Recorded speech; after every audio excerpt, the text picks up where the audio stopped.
Do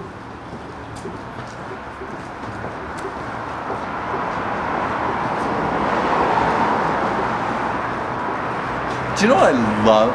Do you know what I absolutely love? I don't know, Jim, what?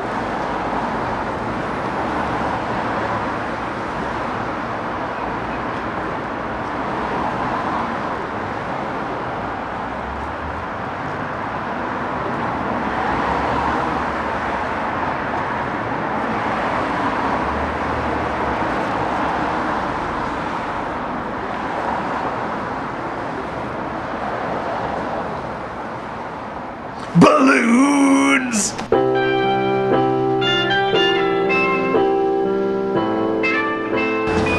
People are always asking me, where did balloons come from? Like, I know what they look like today, but what's some of this backstory? What's some of the rich history of balloons? And I always tell them the story of the very first balloon, right? And it goes back to 1564. And the balloon was actually invented by a Frenchman. He didn't actually call it a balloon. It was originally called le parapluie. And the French were eating a lot of pork at that time because there was really not a lot of different kinds of animals in the country. So they were eating all this pork and they didn't know what to do with the skin afterwards. After they'd, roasted it and carved it, they had all this extra skin laying around.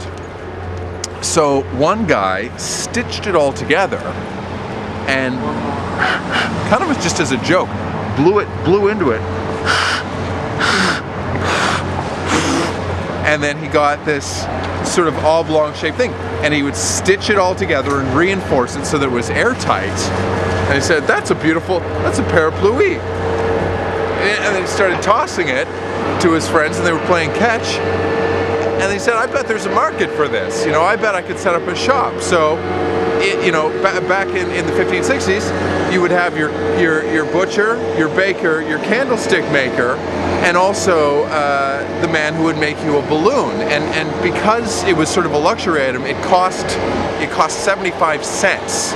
Okay, and you would hand him $1. He would give you your balloon, and then he would also give you 25 cents as your change. So the man who made these pig skins was called a quarterback.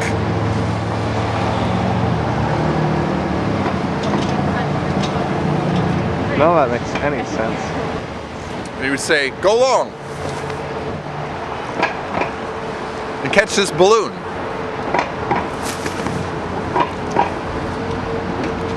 And now it's a multi-million-dollar industry. Huge salaries. I think probably the best thing about balloons is that they could make something that's already good even better, right? So you take like a birthday party, for example, right? Mm-hmm. It's a happy celebration.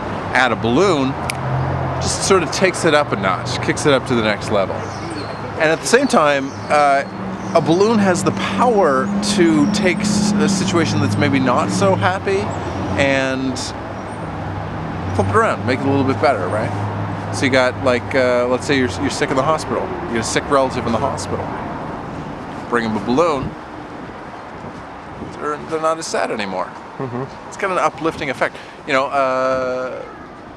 Funeral, right? Go to a funeral, maybe someone you love dearly has passed away. Happens, it's a fact of life, but it's a really sad occasion. Show up at the funeral with a balloon. It's going to brighten somebody's spirits, right? It's hard to find black balloons, though, outside of Halloween season. When it comes to professional balloon appreciation, there are different societies. Mine, the Balloonatics. We classify balloons into 3 categories: small, medium, and large. And there's a lot of interest these days in the really large balloons, and people often ask me, airships, blimps, right? Do those qualify as balloons? And I say, well, from a very technical standpoint, anything that has air in it is technically a balloon. And people always want to know, I've heard of this, I've heard of a blimp, I've heard of an airship, a dirigible. what's the difference between those two? And probably the easiest way to break it down is that a dirigible, like the Hindenburg, for example, has a solid superstructure. There's actually like a steel, sort of a steel framework that's actually inside the large balloon to help keep its shape, right? So that's a dirigible, and then on the other hand, you've got blimps, and the easiest way to explain those is that they're primarily used to sell tires. The balloons are a big part of our popular culture, right? Our collective consciousness. You know, you got them in movies, you got them in television programs, you got them in popular graphic novels, but most of all in music, right? You think of that classic, the classic Rod Stewart tune, right? 99 Red Balloons. Do you know the story behind this? Rod Stewart's a sort of a method musician, kind of like a method actor, so he really has to sort of be in a situation in order to be inspired to write. And often he'll get little sort of little cues, right? And he'll say, I think there's something there, I think there's a song in here, but I need to be in the moment. So he was in his studio writing, and he sort of got this flash, and he said, bring me 100 balloons, bring me 100 balloons. So they brought 100 balloons. There's a lot of balloons, right? They're like that, and they're sort of shoving them into the studio, and he can barely move. And as he turned to grab his quill for writing the notes on the paper, he popped one. He popped one. He said, no, this is ridiculous. Get me, I asked for 100 balloons, get me 100 balloons. And they said, well, the shop is all out of them. You know, he said, I don't care what it is. Get me one more balloon. So they went and got him another balloon, but it was not red. It's blue. Right. So the song originally, and you can get this on his Rarities and B-Sides collection, it goes, 99 red balloons, and also one blue balloon. I've never heard that version. It's Rarities. Wow. The Japanese import. We look at something like the Goodyear blimp, right? Mm-hmm. You know, flies over at football games, and the whole point of it is to sell tires. But originally they thought that they were going to be able to lift more weight with that, right? It's got this tiny little, you know, cockpit thing in it. They thought they were going to be able to lift an entire tire store with that. It was going to be like sort of they thought they were going to get around sort of like property taxes. Right? Like, I know what we'll do. We'll take our store, we'll float it up in the air, move it around. The coppers come, we'll just fly somewhere else. Go to a different city. Someone needs new tires. Someone always needs new tires. Doesn't matter what city they're in. But they miscalculated, right? They realized very quickly that it was never ever going to get off the ground if they put a fully stocked tire store and attached it to this blimp, this huge balloon. So they've pared it down, and this is the main reason I don't shop there anymore. Like, I don't buy Goodyear tires because you go to the store and the selection is terrible.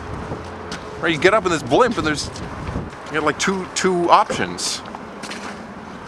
It's your winter tires and your all-season radials. But I think this is the problem with the kids these days, right? It's like they're all super connected, like super high-tech, electronic this, gadget that, right? They're not interested in it unless it's hooked up to the internet, right? They don't want a regular doll anymore. They want the animatronic Tickle Me Elmo with the robot arms. They don't want a regular pair of jeans anymore. They want the jeans that have the calculator stitched into the knee, right? So, like, doing presentations to these kids now is like, they're not impressed by a balloon anymore. Used to be, you could bring, you know, 2 different colored balloons. They'd lose their minds. 2 colors, you got red and green. Whoa, they would be hanging off every word. Now, doing a presentation, they're just sitting in the back of the class. Half of them are falling asleep. Half of them are text messaging on their Blackberries. How are they supposed to learn anything, right? It's not, if you know, they're just not interested in anything that is not of the internet age. So, sitting there doing my spiel, question from the back of the class.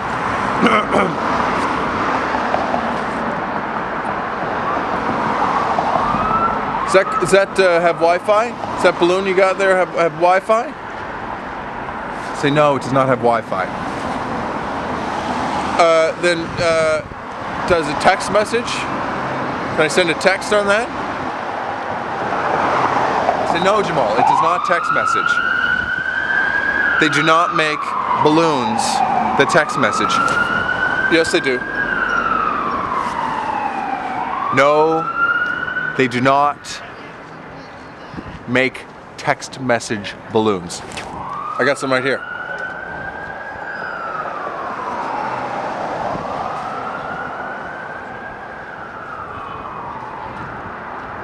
So you want to? Okay, you want to show? You want to share with the rest of the class? All right.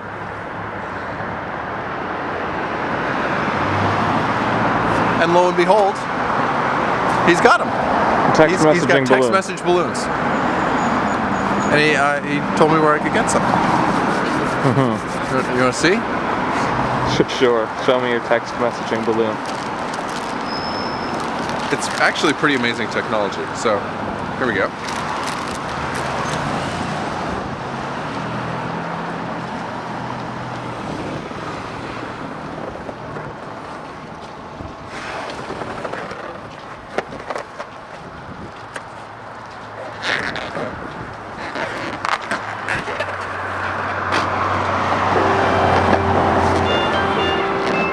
There you go. Your message right there.